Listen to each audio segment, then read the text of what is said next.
नमस्कार, मैं अभिषेक उपाध्याय, आप देख रहे हैं टॉप सीक्रेट। बीजेपी की कहानी उत्तर प्रदेश में लगातार हाथ से फिसलती जा रही है, नियंत्रण से बाहर होती जा रही है। सरेआम मारपीट की नौबत आ रही है बीजेपी के वरिष्ठ नेताओं के बीच में। ये तस्वीर जो मैं आपको दिखा रहा हूं, इस तस्वीर को ध्यान से देखिए। तस्वीर है कानपुर की, कानपुर देहात की। इसमें एक वर्तमान सांसद हैं, एक पूर्व सांसद हैं जो कि राज्य मंत्री योगी सरकार में जो है उनके पति हैं। और आप ये तस्वीर पहले देखिए, किस तरह से ऐसा लग रहा है कि अभी हाथापाई शुरू हो जाएगी। इस तस्वीर को देखिए, फिर मैं आगे कहानी आपको बताता हूं।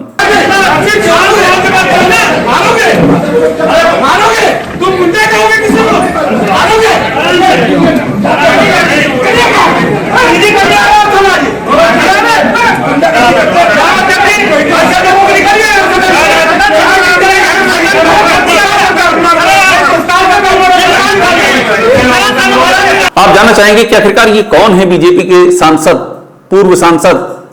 हालांकि वो बीएसपी के सांसद थे, लेकिन बीजेपी के एक राज्य मंत्री हैं प्रतिभा शुक्ला, उनके पति हैं अनिल शुक्ला वारसी, बीएसपी के सांसद रह चुके हैं। और ये जो दूसरे वाले हैं देवेंद्र सिंह भोले, ये कानपुर देहात से बीजेपी के सांसद हैं। और दिशा की बैठक में एक ही पार्टी के एक सांसद हैं और एक राज्य मंत्री के पति हैं। और ऐसी मार मची हुई है कि लग रहा है कि अगर वहां, और आप देखिए पुलिस किस तरह से संभाल रही सिचुएशन को, अगर पुलिस सिचुएशन को ना संभाले, अगर प्रशासन के अधिकारी हस्तक्षेप ना करें तो हाथापाई शुरू हो जाए। एक वीडियो और देख लीजिए।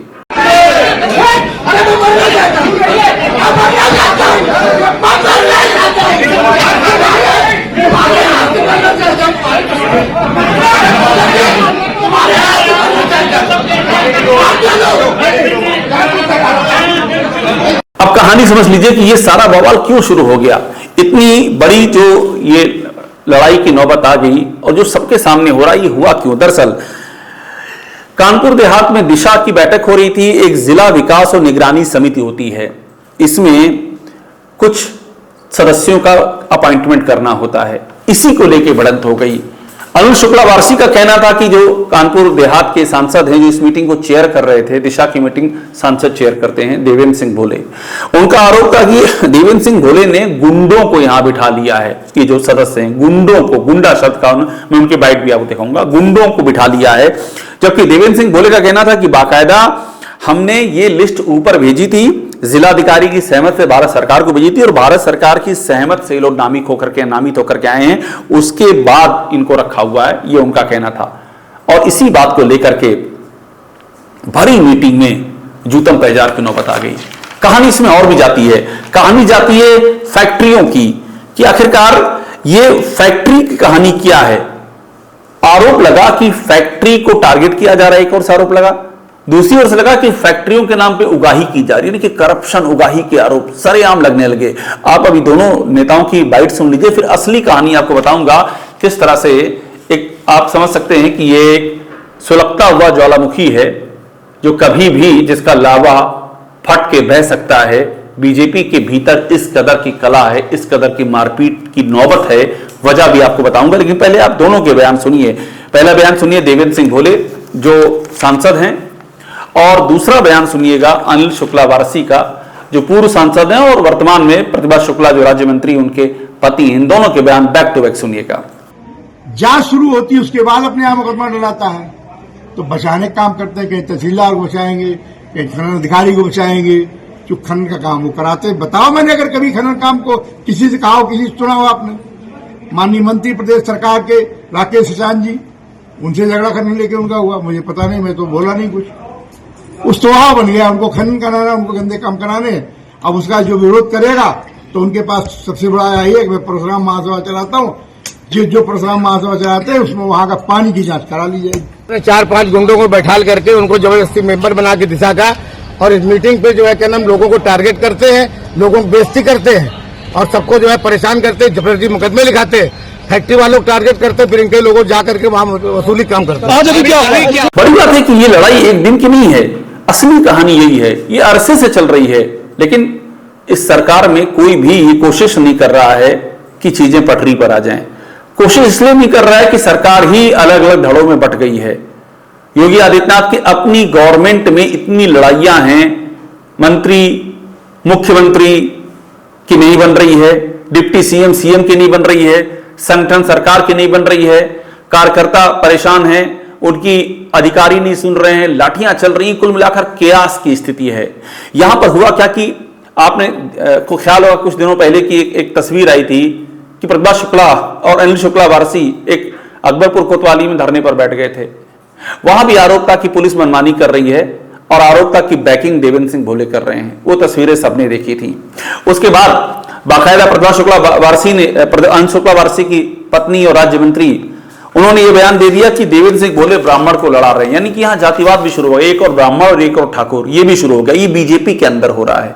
बाहर को दुश्मन को कुछ करने की जरूरत नहीं है, आपस में लड़ रहे हैं। एक कह रहे हैं कि ब्राह्मणों के फेवर में बात नहीं, ब्राह्मणों को टारगेट किया जा रहा है, दूसरे कह रहे हैं कि नहीं ये जातिवाद ये लोग फैला रहे हैं, हम नहीं फैला रहे हैं। ये खुलेआम चल रहा है। अब इसके बाद देखिए ये लड़ाई वहां चढ़ती है, लड़ाई आगे बढ़ती है। बाकायदा देवेंद्र सिंह भोले के खिलाफ अनिल शुक्ला वारसी ये तक बयान देते हैं कि अगर मेरी पत्नी राज्य मंत्री ना होती तो मैं 2024 का इलेक्शन मैं लड़ता और देवेंद्र सिंह भोले को मैं हरा देता। ये बाकायदा टारगेटिंग हो रही है। 2027 एकदम करीब आ गया है, एक साल बचा है और भी बीच में पंचायत के चुनाव होने हैं, तो ऐसे में पता भी नहीं चलेगा कि 2026 कब बीत रहा है और 27 कब आ रहा है। लेकिन सवाल है कि ये जो झगड़ा आपने देखा है ये किसी एक जगह की तस्वीर नहीं है।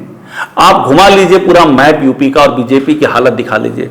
पश्चिम से शुरू कीजिए, नंदकिशोर गुर्जर, संजीव बालियान, सतीश गौतम, सारी नाराजगी खुल के आ चुकी। किस तरह से नाराजगी है, किस तरह से सरकार सुनवाई नहीं कर रही है। सरकार यानी कि मुख्यमंत्री और मुख्यमंत्री के आसपास के कुछ लोग बीजेपी के अपने ही नेताओं को टारगेट कर रहे हैं। नंदकिशोर गुर्जर यहां तक आरोप लगा चुके हैं कि सरकार में गायें काटी जा रही हैं, हर दिन 50,000 गायें काटी जा रही हैं और उन्होंने मुख्यमंत्री का घर तक घेरने की चेतावनी दे दी अपने ही मुख्यमंत्री का। ये हुआ है। संजीव बालियान मुजफ्फरनगर की पुलिस पर आरोप लगा चुके हैं कि पुलिस करप्शन में लिप्त है और जब उन्होंने आवाज उठाई तो उनकी सिक्योरिटी छीन ली गई। सतीश गौतम को जिस तरह से चुनाव में नुकसान पहुंचाने की कोशिश की गई है वो उनका दर्द छलक के सामने आता है।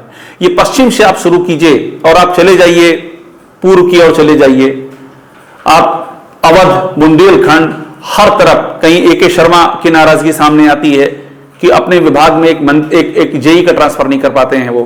कभी रविंद्र जायसवाल बनारस वाले, उनका दर्द सामने आता है कि ट्रांसफर हो गया और उनको पता ही नहीं चला, अधिकारी उनकी सुनते नहीं, वो अपना दुखड़ा लेकर के आ जाते हैं। कभी सीतापुर में एक राज्य मंत्री हैं राही, वो ट्रांसफार्मर के मुद्दे पर धरने पर बैठ जाते हैं, अपनी ही सरकार के खिलाफ धरने पर बैठ जाते हैं।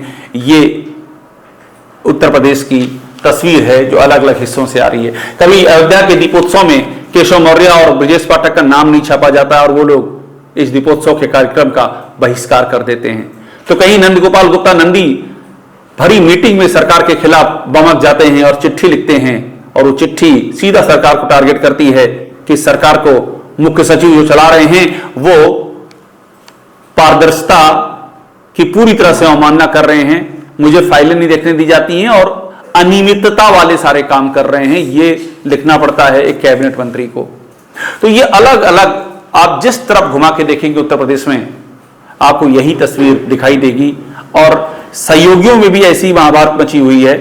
जो अपना दल है उसके नंबर 2 जो नेता आशीष पटेल और मंत्री भी हैं वो कह चुके हैं कि मेरी टारगेट किलिंग की जा रही है, सरकार कर रही है, सरकार के लोग कर रहे हैं और यहां तक कह चुके हैं STF मेरे सीने पे गोली मार दे। संजय निषाद अपना दुखड़ा रोते रहते हैं, ओम प्रकाश राजभर अपना दुखड़ा रोते रहते हैं। तो कुल मिलाकर के कियास है। कियास का मतलब यह है कि आप यूं समझ लें कि एक भूकंप की स्थिति है, अफरा तफरी है, कोई किसी की सुनने को तैयार नहीं है।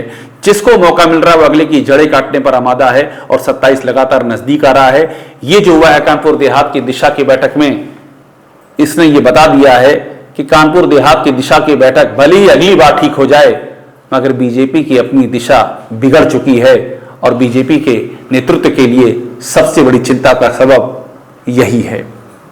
टॉप सेक्टर देखते रहिए, लाइक कीजिए, सब्सक्राइब जरूर कीजिएगा।